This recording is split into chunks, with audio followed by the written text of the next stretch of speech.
அனைவருக்கும் நமஸ்காரம். இப்போ நம்ம சேனல்ல ராகு கேது பயிற்சி பத்தி ஒரு ராசிக்கு நம்ம பார்த்துட்டு வரோம். அந்த வரிசையில காலபுருஷனின் 11வது ராசியான கும்ப ராசிக்கு எப்படி இருக்குன்னு நம்ம பார்க்கலாம். அதுக்கு முன்னாடி நம்ம சேனலை சப்ஸ்கிரைப் பண்ணாதனா சப்ஸ்கிரைப் பண்ணிக்கங்க, பெல் ஐக்கானை ப்ரெஸ் பண்ணிக்கங்க. நம்ம அடுத்தடுத்து போட போகிற ஒரு வீடியோவும் நீங்கள் பார்க்க சௌகரியமா இருக்கும். இதுதான் நம்ம ஒரு இதுன்னு சொல்லிட்டே வரோம்.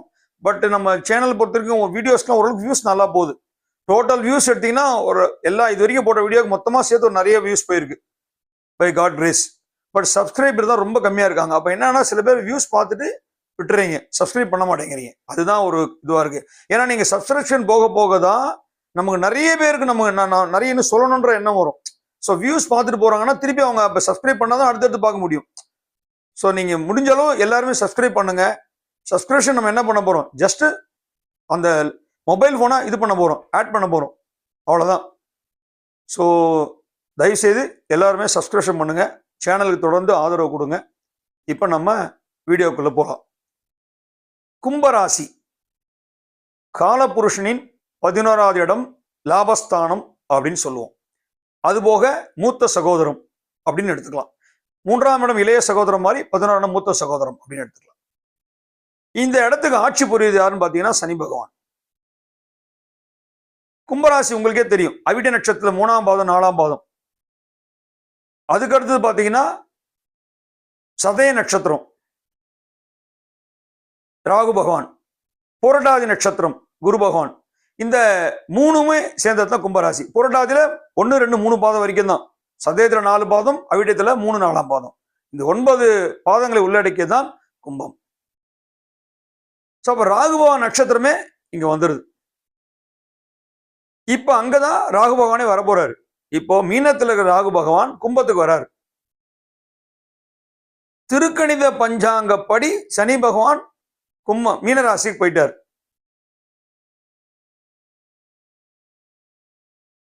கேது பகவான் கன்னியில இருந்து சிம்மத்துக்கு வர்றார். அப்ப கும்பராசிக்கு 8ஆம் இடத்துல இருந்த கேது, அஷ்டம கேது, இப்ப கண்டக சனி மாதிரி இப்ப 7ஆம் இடம் கண்டகம் சொல்லுவோம், 7ஆம் இடத்துக்கு வர்றாரு. ஜென்மத்துல ராகுவே இருக்க போறாரு அடுத்த 1.5 வருஷத்துக்கு. அதே நேரத்துல உங்களுக்கு 7ஆம் நாட்டு சனியில ஜென்ம சனி மாறி இப்ப பாத சனியா போயிருக்கு. இது திருக்கணிதப்படி வாக்கிய பஞ்சாங்கப்படி அடுத்த வருஷம் மார்ச் தான், திருநள்ளாறு கணக்குப்படி. இப்போ அப்படி பாத்தீங்கன்னா கும்பராசிக்கு ஜென்ம ராகுன்னு எடுத்துக்கலாம். 7ஆம் இடத்து கேது ஜென்ம ராகு. கும்பராசிக்கு பொது விஷயத்துல சொல்ல போனா இந்த ராகு கேது பயிற்சி அவ்வளவு சிறப்பா இல்லை, இதுதான் உண்மை. ஏன்னா ஜென்ம ராகுன்றது எப்படின்னா நிறைய விஷயங்கள் குழப்புவார். சர்ப்பங்கள் இல்லையா, பாம்பு எப்படி நெளியுது அது மாதிரிதான் சர்ப்பங்கள். 2வது நிழல் கிரகங்கள், சாயா கிரகங்கள். அதனால டிசிஷன் எடுக்க முடியாது, ரொம்ப தவிப்பீங்க. ரொம்ப ஒரு என்னடா வாழ்க்கைன்ற மாதிரி உங்களை கொண்டு போவோம் அடுத்த 1.5 வருஷத்துக்கு. விஷயம் நிறைய கையில் வச்சிருப்பீங்க. கும்பராசிக்காரங்களும் டேலண்டட், அபிரீதமான டேலண்ட் ஆளுங்க. ஆனா அதை பயன்படுத்துற நேரத்துல பயன்படுத்த முடியாம உங்களுக்கு சில தடங்கல்கள் வரும். உங்களுடைய திறமைகளை வேற ஒருத்தர் யூஸ் பண்ணிட்டு போயிடுவான். இப்ப வேலையில் இருக்கீங்கன்னு வச்சுங்க, ஒருத்தர் பெரிய பொறுப்புல இருக்கீங்கன்னா உங்களுக்கு கீழ் பொறுப்புல இருக்கும், உங்க பொறுப்பை தாண்டி மேல் பொறுப்புக்கு போயிடுவான். அந்த மாதிரி எடுத்துங்க. உதாரணத்துக்கு தொழில் வளர்ச்சி, உங்ககிட்ட வேலை செய்யறவன் உங்க தொழில் விட அதே தொழில் வேற இடத்துல பெரிய லெவலில் கொண்டு போயிடுவான். ஸோ உங்களுக்கு வேலை பார்த்தவன் அந்த தொழில உங்களோட பெரிய வளர்ச்சி அடைஞ்சிருவான். சொல்லிக்கிட்டே போகலாம். நிறைய மைண்ட் ஸ்டடியாவே இருக்காது, குழப்பிட்டே இருக்கும். ஆனா உங்களுக்கு அதை தாண்டி ஒரு பிளஸ் பாயிண்ட் என்னன்னு கேட்டீங்கன்னா, குரு பகவான் மே மாசம் மாறும்போது, இதே மேலதான் ராகு கேது மாற போறாங்க, குரு மாற போறாங்க. அப்ப குரு பகவானுடைய பார்வை கும்பத்தை பார்க்குது. அதனால குரு பார்க்கில் கோடி நன்மைன்ற மாதிரி ஓரளவுக்கு ராகு கேது யாருமே கண்ட்ரோல் பண்ண முடியாது, எந்த கிரகமும். பட் அதெல்லாம் தாண்டி தெய்வ சக்தின்னு ஒன்று இருக்கு இல்லையா, சிவனுடைய சக்தி. ஸோ ஏன்னா குரு பகவான் பார்த்தீங்கன்னா பார்வைப்படுற இடத்துல தான் பலம் ஜாஸ்தி. குரு எங்க பார்க்குற அந்த இடம் புனிதம் பெற்றும். அவருடைய இதுவே அதுதான், குரு பார்க்கில் கோடி நன்மை தான் சொல்லுவாங்க. கல்யாணம் ஆகணுமா குரு பார்வை, ஒரு தொழில் நல்லா வளரணுமா குரு பார்வை, பணம் வரணுமா குரு பார்வை. அவர் பேரே என்ன, தனகாரக புத்திரகாரக பூர்வ ஜென்மகாரக தான் குரு. ஸோ அதனால இந்த குருவோட பார்வை 9ஆம் பார்வையா மே மாசத்துல இருந்து அடுத்த 1 வருஷத்துக்கு பார்க்க போகுது. அதனால அந்த ஒரு வருஷம் பீரியட்ல கும்பராசி ஓரளவுக்கு பிரச்சனை இல்லாம கொண்டு போவார். குருவோட பார்வை தான் உங்களை காப்பாற்ற போகுது. பட் இந்த ராகு கேதுக்கெல்லாம் பார்வை கிடையாது. 7ஆம் இடத்து பார்வைன்ற கூட இது சொல்லிக்கலாம். சர்பம் இது நிழல்களுக்கு ஏது பார்வை. அப்படி பார்த்தீங்கன்னா ராகு கேது பார்க்க, கேது ராகு தான் பார்க்க போறாரு. அப்ப ஒண்ணுமே கிடையாது. அதுதானே இப்போ உங்களுக்கு. அப்ப ஜென்ம கேதுவால நீங்க சில பிரச்சனைகளே சந்திச்சு தான் ஆகணும். பட் அதை தாண்டி உங்க ராசிக்கு 5ஆம் இடத்துல குரு பகவான் வர போறாரு இல்லையா, பூர்வ புண்ணிய ஸ்தானத்துல குரு வராரு. அது ஒரு விசேஷம் தான் உங்களுக்கு. அதை நான் அப்புறம் ஒரு வீடியோல போடுறேன், 3 பேச்சு ஆனதுக்கு அப்புறம் ஒரு ராசிக்கு தனியா. சரி, இப்ப நம்ம இந்த 2 ராகு கேது பேச்சுன்னு பார்க்கும்போது அஷ்டம கேது கொஞ்சம் ரொம்ப கஷ்டம் கொடுத்துருப்பார் உங்களுக்கு. 2ஆம் இடத்துல ராகு, 8ஆம் இடத்துல கேது கடந்த 1.5 வருஷமா. இப்போ ஜென்மத்துல ராகு, 7ல கேது. இதுவும் கொஞ்சம் மோசமான பீரியட் தான். ஏன்னா சூரிய பகவான் வீட்டுல கேது பகவான் வரும்போது சூரியன்லாம் கேது பகவானெல்லாம் கண்ட்ரோல் பண்ண முடியாது. ராகு கேதுவை சூரிய பகவானும் கண்ட்ரோல் பண்ண முடியாது, சனி பகவானும் கண்ட்ரோல் பண்ண முடியாது. ராகு கேதுங்களோட தோஷங்கள் குறையணும்னா சிவன் மட்டும்தான், சிவன் மட்டும்தான் கண்ட்ரோல் பண்ண முடியும். இதுதான் உண்மை. இப்ப சர்ப்பங்களுடைய பலம் அப்படின்னா கைலாயநாதர் அவர் மட்டும்தான். அப்ப அடுத்த 1.5 வருஷத்துக்கு நீங்க நிறைய விஷயங்கள்ல பேசாம இருக்கணும். உங்களுடைய வேலையை மட்டும்தான் நீங்க பார்க்கணும். தேவையில்லாத விஷயத்துல நீங்க தலையிடவே கூடாது. முக்கியமா நீங்க உத்தியோகம் பாக்குறீங்களா, உங்க உத்தியோகத்தை உங்களுடைய வேலை என்ன அதை மட்டும் நீங்க பார்க்கணும்.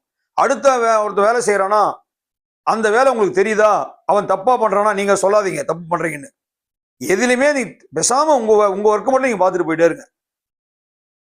அவன் தப்பு பண்றான், நான் கரெக்ட் பண்றான் அப்படின்னு போனீங்கன்னா நீங்க மாட்டிப்பீங்க. இதான் உண்மை. இதே தான் தொழில கூட சரி. தொழில உங்ககிட்ட ஒருத்தர் தொழில் வேலை செய்யறானா அவ்வளவுதான், அவன் பாட்டுக்கு அவன் வேலை செய்யட்டும், அந்த வேலையை அவன் கரெக்டா பண்றான்னு மட்டும் பாத்துங்க, அவ்வளவுதான்.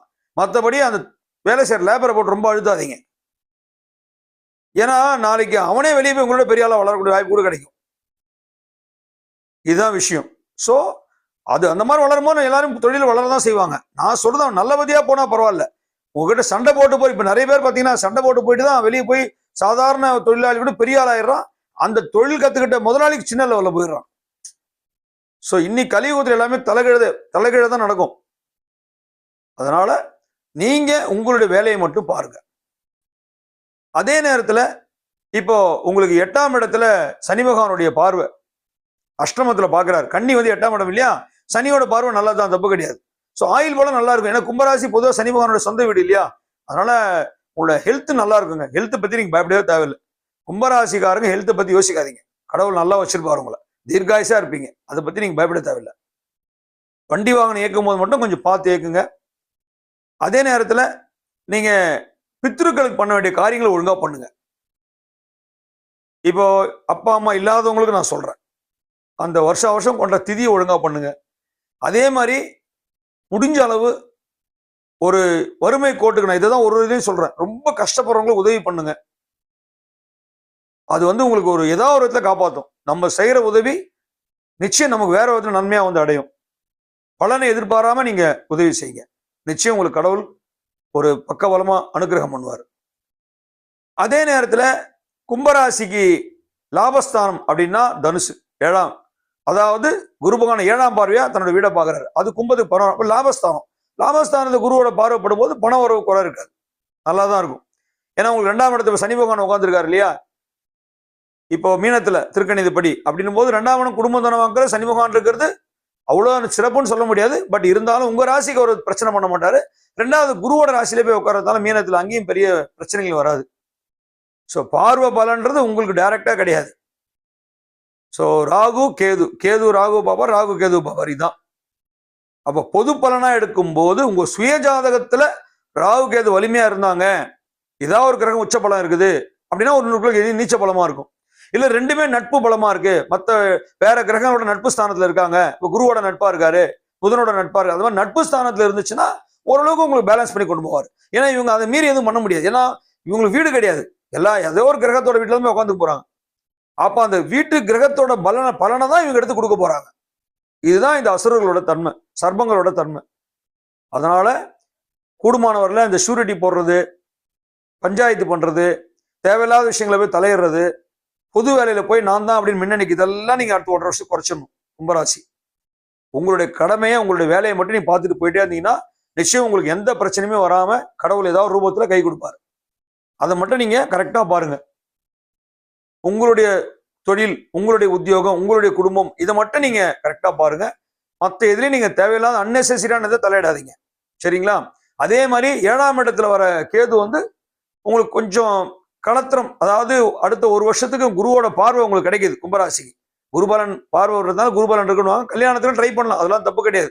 ஏன்னா 7ஆம் இடம்ன்றது களத்திர ஸ்தானம். ஸோ ஆக்சுவலி இது கும்பத்துக்கு 7ஆம் இடம் சிம்மம் இல்லையா? ஸோ அதனால கோச்சாரப்படி தான் இது கணக்கு, ராசிப்படி. லக்னப்படி மாறிடும் ஆக்சுவலி. புரியுதுங்களா? அப்போ திருமண அனுகிரகன்றது அதை நீங்க பார்க்க ஆரம்பிக்கலாம், தப்பு கிடையாது. திருமணம்ன்றது உடனே நடந்து போறது. இப்போ பொண்ணு படலாம், பெண்ணு மாப்பிள்ளை பார்க்க ஆரம்பிச்சாலும் 6 மாசம் 1 வருஷம் ஆகும். அதெல்லாம் நெகட்டிவா கொடுத்துட மாட்டாரு, ஓரளவுக்கு காப்பாற்றி கொண்டு வந்துடும். ஏன்னா கும்பராசி சனி சொந்த வீடு. அப்படியே சர்மங்களோட பிரச்சனை இருந்தாலும் சனி பகவானோட அனுகிரகம் உங்களுக்கு கிடைச்சிரும். சனி பகவான் அனுகிரகம் கிடைச்சா சிவனோட அனுகிரகம் கிடைச்ச மாதிரி தான் அர்த்தம். அப்ப சிவனோட கண்ட்ரோல தான் ராகு கேது வருது. அதனால பயப்படுற அளவுக்கு எதுவும் இருக்காது. நீங்க முடிஞ்ச அளவு கொஞ்சம் கேர்ஃபுல்லா இருந்துக்கிட்டீங்கன்னா உங்களுக்கு நல்லா இருக்கும். சரிங்களா? அதனால எல்லாம் வல்ல இறைவனுடைய அனுகிரகத்தால கும்பராசிக்கு இந்த ராகு கேது பயிற்சி சிறப்பாக அமைய நான் மனதார பிரார்த்திக்கிறேன். உங்களுக்காக நானும் இறைவனிடத்தில் உங்கள் அனைவருக்கும் நல்ல அனுகிரகம் கிடைக்க வேண்டும் என்று பரிபூர்ணமாக வேண்டுகிறேன். இப்போ நம்ம தியானம் பார்க்கலாம். ராகு தியானம். ஓம் அர்த்தகாயம் மகாவீரியம் சந்திராதித்ய விமர்தனம் சிம்மிகா கர்ப்ப சம்பூதம் தம் ராகும் பிரணமாம்யகம். சூலதந்தாய வித்மஹே உக்ரரூபாய தீமஹி தன்னோ ராகு பிரசோதயாது. கேது தியானம் பலாச புஷ்ப சங்காசம் தாரகாகிரகமஸ்தகம் ரௌத்ரம் ரௌத்ராத்மகம் கோரம் தம் கேதும் பிரணமாம்யகம். சித்திரவர்ணாய வித்மஹே சர்வரூபாய தீமஹி தன்னோ கேது பிரசோதயாது. சிம்கி தேவி சமேத ராகுமூர்த்தயே சித்திரலேகா தேவி சமேத கேது மூர்த்தயே நமோ நமஹ. ஓம் சாந்தி சாந்தி சாந்தி.